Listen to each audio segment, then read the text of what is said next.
And hey, hello there folks, me RJB from RJB TV, and we return yet again with more Gensay against 458, but there's a little catch to this cast that I'm going to do right now. In the last video, I said that I was going to cast a best of set, and I did. I finished the best of set from the previous video, but I was highly displeased with that video, so I decided to just throw it away and instead grab two other games between Gensay and 458, or three, maybe a couple games, not sure how many exactly, we're gonna find out, where they are playing against each other. This is from about the same time frame, somewhere in 2022 in the end of July. They played this at the end of July. So we're going to be enjoying ourselves some pretty epic, awesome games here between these two players. We've got 458 on the Protoss on the 12 o'clock spawn location, and Gensay on the bottom right on the Red Terran. So completely different set, sadly, but I'm gonna make it up with you guys by delivering this super awesome set to you. Super awesome set between Gensay and 458. It's gonna be hype, it's gonna be amazing. Because we have Gensay on a corner spawn, and most of the time that means he's gonna be putting up an amazing show of skill and whatever else he's got up his sleeve. It's going to be amazing. Or so I hope. Let's hope I didn't jinx it. Let's hope I didn't ruin it. Let's hope this is actually going to be amazing. I try to find games that are amazing. I try to select players of whom I know that they usually produce some really good shit. So they better be producing some really good stuff right here, right now, or I'm going to be freaking out. I'm gonna be freaking out. So double barrack there from Gensay. He's not gonna go for a triple barrack. Gonna go for a command center. Most likely, he's saving up a lot of minerals. Most of the time, that means he's gonna get a depot and then a command center and then produce some marines. No third command center. I mean barracks. No third barracks. He's just very confident in his ability to survive against a whatever rush a Protoss can throw his way. Now, 458 isn't really the person to rush that much. He doesn't really go for a lot of mid gates, doesn't go for a lot of triple dragoon gateway, doesn't go for a lot of fort gateway or whatever else there is in terms of rushing. He really is a firm believer in Nexus first build orders, because he really likes to go for the fast and very strong robotics technology for reavers and shuttles and high Templars and whatever else. He's a man who utilizes the drops. He's mastered the drops. While you were out there partying, this man was mastering the drop. And that's what we're probably going to be seeing right here. A masterful display of a lot of drops all over the place. Let me just put the sound down a little bit. Right there. I recently, when I play StarCraft, I like to have the game sounds a little bit higher, but when I cast, I prefer them to be a little bit lower. So a little bit of harassment there, gets one SCV kill. It's still alive. Oh. What? Okay, he notices, it's still alive, it's still sitting there. So yeah, that's gonna get killed. Goodbye, Zealot, Command Center, they're finishing up very, very soon. He stopped producing Marines for like a cycle or two to save up minerals for a factory and another supply depot. Might save up money for a couple other things as well. Maybe a third command center. He's got 400 minerals there saved up. It might be for a third command center. It might not be though. It might not be, but just a feeling. Nope, not building it. He's not getting it. Nope. He fooled me. So SV they're still running on circle, with a cannon coming up to keep that SV away from the back section, but also to protect himself against firebats. Although he has a vision pretty much of his entire base with that running around in circles, so he is pretty safe in that regard. He's got double cannon in the front, and this is a third cannon coming up. One robo there. He's got a lot of minerals in the bank at the moment, so he might either go for another Nexus, or he might be spending all of those minerals very, very soon. Triple gateway. Minchel pretty much sees everything. Gensay is Minchel, by the way, I should have mentioned that. I tend to switch between Minchel and Gensay when I refer to him, because he's known by both names on his YouTube channel. His YouTube channel name is actually Minchel and Gensay. That's his actual channel name in Korean. So yeah, I'm just going to refer to him with either of those two, so you don't get confused. So there's a third Nexus. I knew it. I knew it. SV is kind of stuck there on the left side. Can't really go to the right. But there he's gonna go for it. Makes his escape. So we got double robot there in the front. One is finished up. Got a support bit there coming up in the back. He's gonna see the third Nexus. And that's gonna make him feel a little bit more safe than he otherwise would feel. Because the third Nexus is gonna soak up some minerals at the start. Like when it finishes, it's gonna soak up minerals before it starts paying off and giving you those minerals back with the increased amount of probes. Like the probes cost money. Takes a while to get that back. Nexus costs money. Takes a while to get it back. So this does delay, or it does delay his offensive power. So fight there on the middle. Marines kind of surrounded all the Zealots. You could see those Zealots leaving the base. The Marines are doing a great job. The Zealots are trying to make their escape. They come to the left. They picked off a lot of Marines with good micro. Because there were two groups, he could decide to either focus on one of the two groups and make his escape while microing to the side. Goes to show how important micro is. Just don't attack move, but actually micro to either direction to get the most out of your units. And that he did. The Zealots got caught, but they killed a lot of Marines, which should make this group killable by a double Reaver in a shuttle. Although that's a Zealot. Reavers are still on the way. He's actually going for a triple robo before he goes for his first drop. He's got Zealot speed on the way and shuttle speed on the way. Triple Reaver, they're in production. This one shuttle is going to fly one Zealot into the base and get some information. Like he's going to drop it off right here and then leave, return back home and pick up a Reaver. So we have no upgrades on the way there for armor or shield. Zealot there gets into the base. Shuttle's going to go down though because he flew in a little bit too far. And this dropship gave him vision, but he saw the dropship leaving. So we should know that now a tank drop is on the way, which should give him the opportunity to move his units into position to snipe the tanks as they unload. That's why he's putting his Zealots there. He might even put his Reavers in the back. So he's going in, and the Reavers unloading. He's going to have to pick them up though, because now Gensay knows he can just fly to the other corner there, maybe get another angle, or maybe just leave. Like, not even going to try. Like, he's going to hang there on the side for a little while. Maybe he's going to fly back home, but I think he's going to try again in like 2 minutes, maybe less. Yeah, he's trying again right now. So he goes in, but 4-8 notices, so he's going to maybe fly in again and again. Although there's cannons on the side, and he flies right into the cannon, takes some damage. Still alive there though. Very quick look here over at the base. You got science facility, got radar on the way, and cloak. One single factory. Triple barracks, no upgrades for the Marines. Actually, level 1 attack is finished up because some turrets are on the sides. Double command center, and didn't get the third one after all. 40 SUV, so he's pretty healthy. Engineering base, I get vision on the high ground, using the Wraith for now. Extended vision there with the Marines as well, so a lot of control over the map. You will see shuttles fly in. You will see it.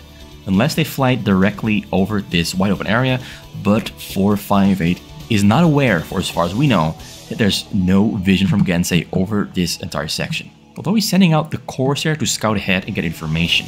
That's a good choice. He wants to make sure that the shuttles don't announce themselves by flying over Marines. So that's also why the Zealots are moving out to kill the Marines. He's going to kill that one and open up the top side and maybe go to the bottom side as well to clear that out. Now the Radiant's cloak, so it kills the Corsair. Nicely done. Marines went down, so the top side is going to be the angle of approach. But he might still go for a misdirection and fly over the bottom side. Because now, with having cleared out the top side, Gensay might be expecting a drop from the top side. But he might actually go over the bottom side. So he scans the back side, and 458 is really delaying his first attack by quite a lot. That's because apparently he wants to go for a huge, big-ass chonker drop. He's adding on observers because he's expecting Gensay to have a large ball of raids. At the moment it's only 3 raids, but as time goes on it will be 5, then 7, then 9, and then maybe 11. You almost never see them go for more than 9 or 11. It's either a 9 or 11, because that can kill the shuttle with one single click. So that's most likely what he's going to do. Some more vision being put there on the other high grounds. Putting tanks there to stop construction of pylons and cannons. But also, if something unloads you on the low ground right here, you can kill it with a tank. And the tank cannot be shot on by anything that unloads. Only a storm or a direct unload on the high ground can kill the tank. So that's a very good choice here to protect this zone. This entire zone is protected by the tank. Likewise on the top. A lot of control. Got bunkers as well with Marines inside. They can't get killed by scarabs or storms. Great choice once again. But here comes the first move. He's got the observers in tow. They have speed. He's going to hunt down those raids. The raids are on the map. Hunting. He knows the Corsairs have left. He's looking for the shuttles. The shuttles are flying over the top corner though. So they fly into each other. The raids get scouted, get spotted by the observer and his Corsair. So yeah, they're going to go down. Makes his escape. The other ones are flying around. There's a Proctor on the middle to build pylons. Another one right here to also build a pylon, and maybe cannons and maybe even shield batteries if he's planning on going into carriers. Quick look. Carriers are the plan.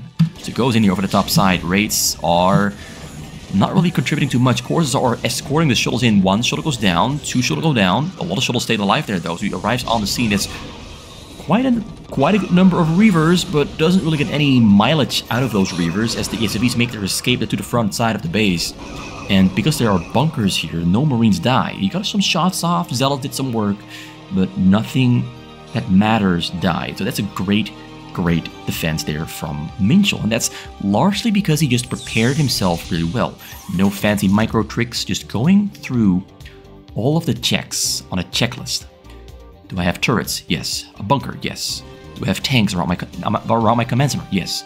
Do I have my workers hotkey? Yes. Do I have extended vision on the map? Yes.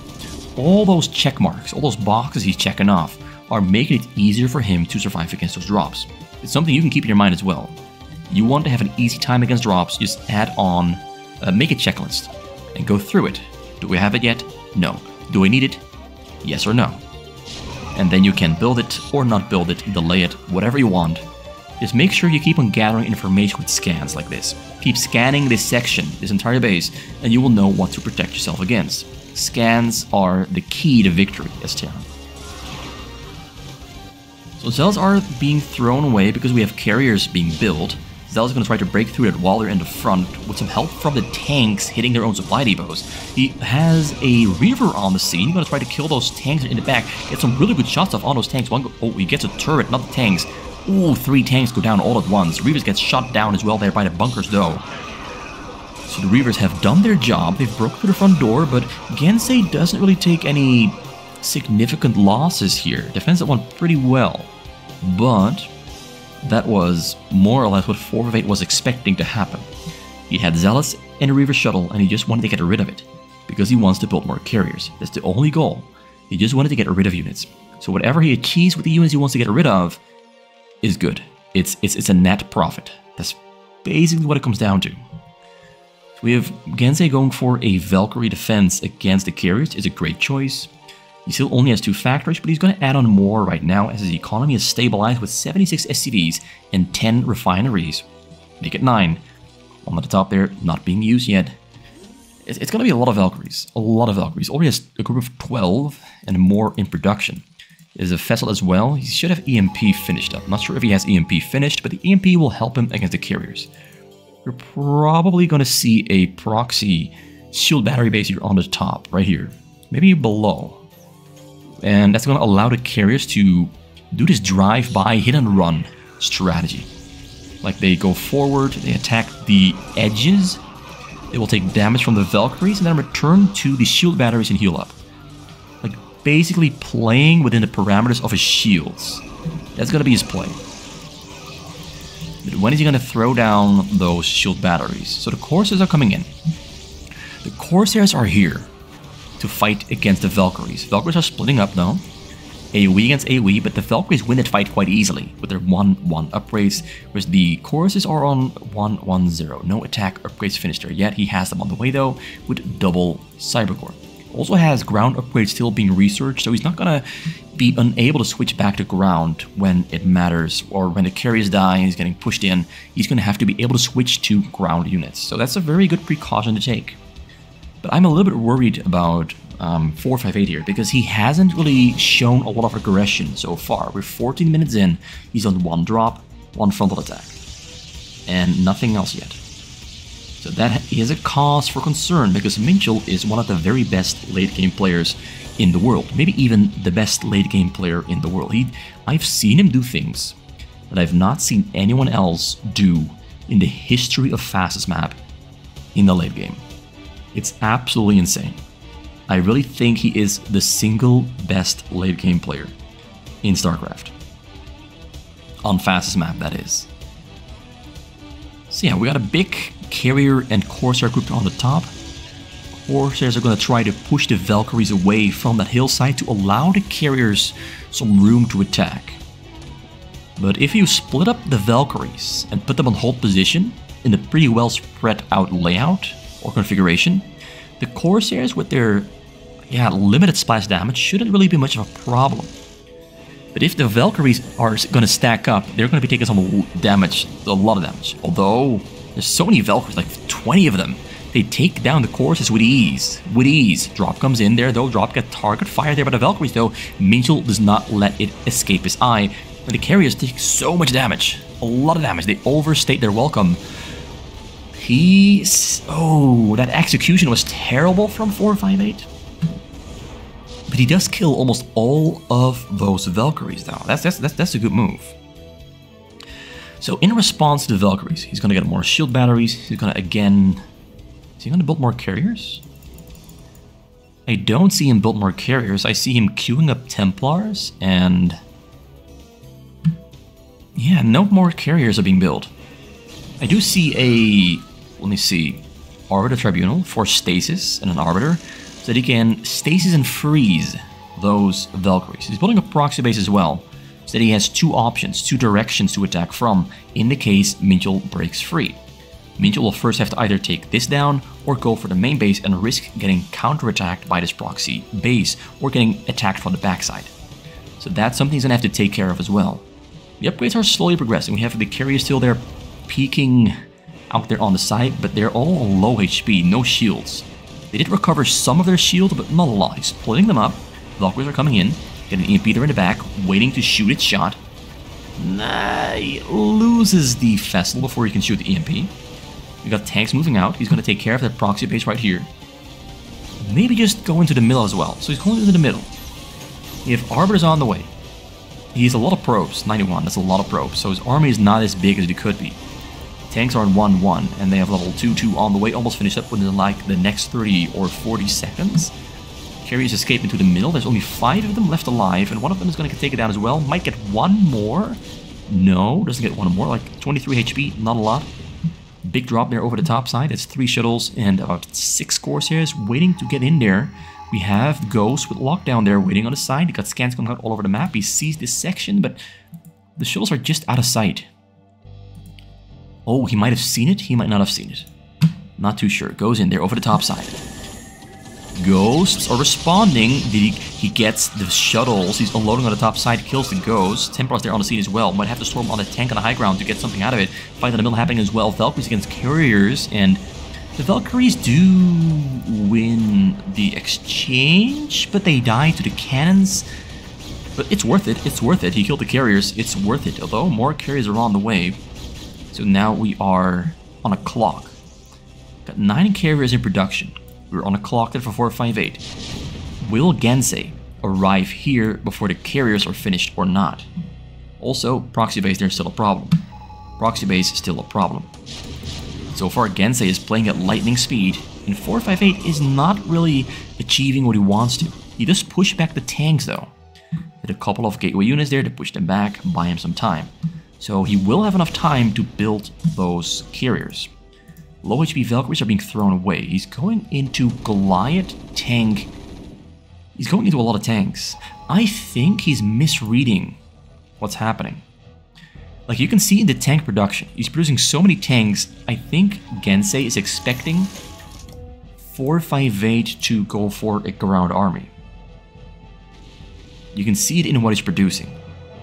Almost no anti-air, almost all carriers. Almost all tanks. Almost all of his tanks, there's going to be carriers. And he might be in for a rude awakening when those carriers show themselves and kill that entire tank army.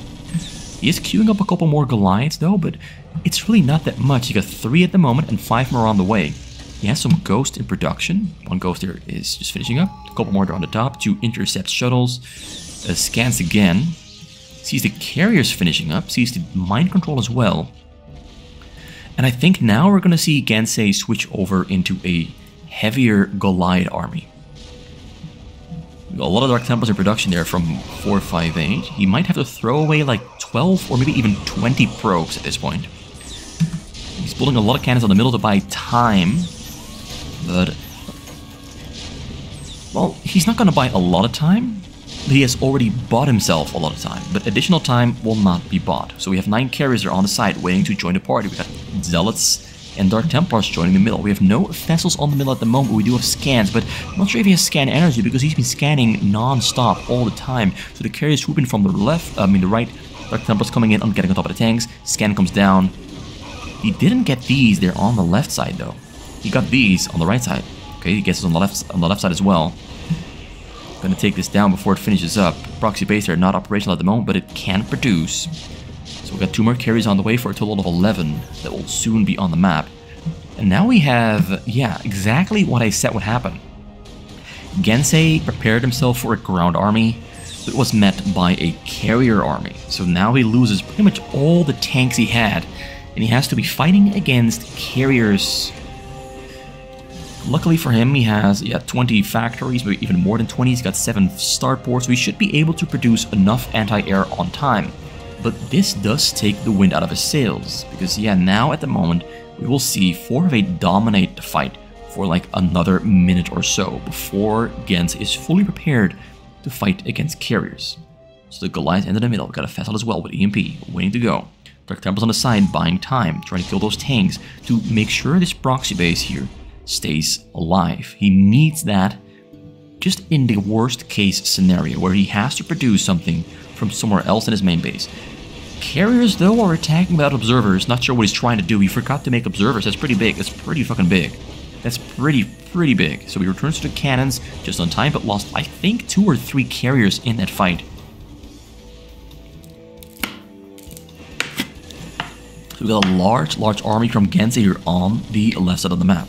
But 4 of 8 is going for a frontal attack with Dark Templars, although there's detection so the Dark Templars won't do too much.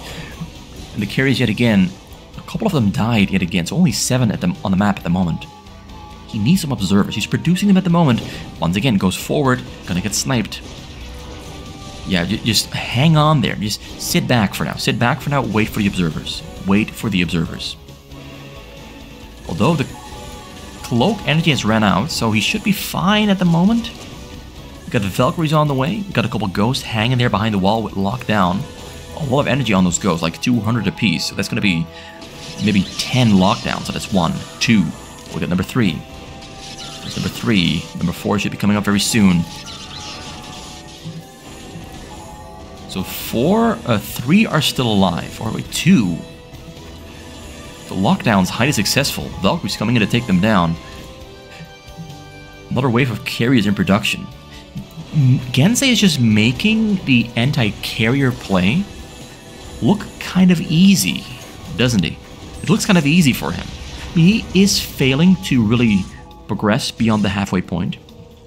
He did kill the proxy base. That's a win. That's a big win. He killed the carriers. Another big win. Another big win there for Gensay. But there's new cannons on the middle. Once again, 458 has a lot of time on his hands to recover his army, rebuild, and start another attack.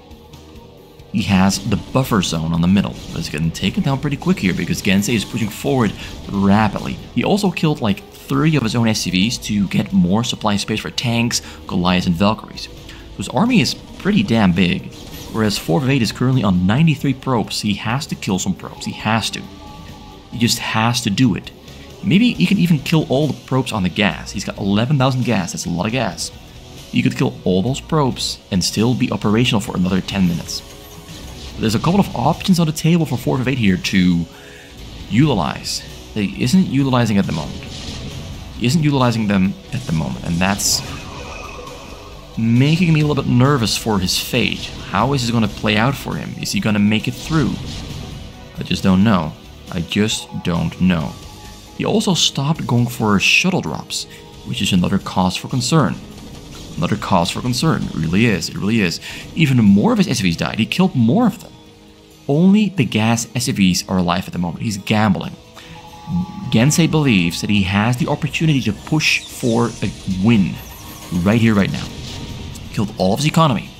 Only gas coming into the bank. He believes he has enough money, 12,000 minerals, to end the game with a huge-ass, big Chungus army. Although the Valkyrie is overextending, they're going to get taken down quite hard. Although the carriers are taking damage, and the Corsairs are taking some pretty damn bad beating as well. Like, damn, the Valkyries did a lot of work. Only 6 carriers still alive. More will be in production. Dark Temples arriving on the scene. Valkyries will die here though, but not after they take down another carrier. Not after they take down 2 more carriers, maybe even 3. Okay, Storm's coming down. Dark Temples are in between the tanks. Tanks are dying rapidly. More Valkyries arrived on the scene. Vessels are behind there, in tow, with his EMP on whatever they can. 458 is struggling for his life. Gensay is playing amazingly well. It's not even micro, he's just producing and making choices that are superb. Nothing goes past his watchful eyes right here. Nothing escapes his watchful eye. So the carriers make their escape. Excuse me. The carrier makes his escape and goes right back in because it's on pretty damn low HP. It's useless. It's useless. Completely useless. The carriers have literally achieved pretty much nothing this game. But Gensay is running out of money. He burned through 10,000 minerals within the blink of an eye. He has to win the game right here, right now, or he will just run out of money, which means he's gonna lose his army, which means he's gonna have no supply, which means he's gonna die. That's not what he wants. That's not what he wants at all. But the Zealots are coming in there over the front side. There's so many tanks that the Zealots don't stay alive for long, but not until after they've killed the Goliaths in the front, and we do have the carriers on the way. 7 carriers on the way. He canceled this one there on the bottom because that one is going to die before it finishes up. A lot of production right here. A lot of production. But Gensay has a huge army. Huge army. Like, he has more raids, more tanks back at home, waiting to join the party. He's pushing forward, breaking through the front door. He's inside the house. Gateway's under attack. Whoa, wait. The probe survived. The proxy-based probe survived, and it just rebuilt the pylons and the gateways. So that's an oversight there from Gensay that might come back to bite him in the butt. Because now he's producing from the proxy base. He's producing interceptors as well. And surprisingly, we don't have a lot of anti-carrier here on the scene. We have 5 Goliaths? 4 Goliaths? 5 Goliaths. And 4 Valkyries. So the carriers might actually clean this out. And Gensay might actually run out of money at some point because he's going to lose, I don't want to say all those tanks, but a couple tanks. But now the probes for 458 have died. The probes have died. So there's no more income. But he has, oh, he calls GG. He calls GG. He no longer believes. He got completely smashed around. Completely smashed around from corner to corner. Every single move he tried, Gensay masterfully defended, deflected, dodged, and prevented defeat by 458. So really good game there by Gensay. Really, I'd say he pretty much played it by the manual. Sometimes Gensay is a player who takes huge risks. This game, he took one risk, and it was all the way at the end, killing all of his SCVs to get more armor supply. That's the only risk he took. Every single else was by the book. Very safe, no risks taken. He followed the manual down to the T. In the next video, we're going to be watching the next game in this series. Hope that one is going to have 458 be able to put up a little bit more of a fight. Because Gensay made him look, I don't like saying it, a little bit weak.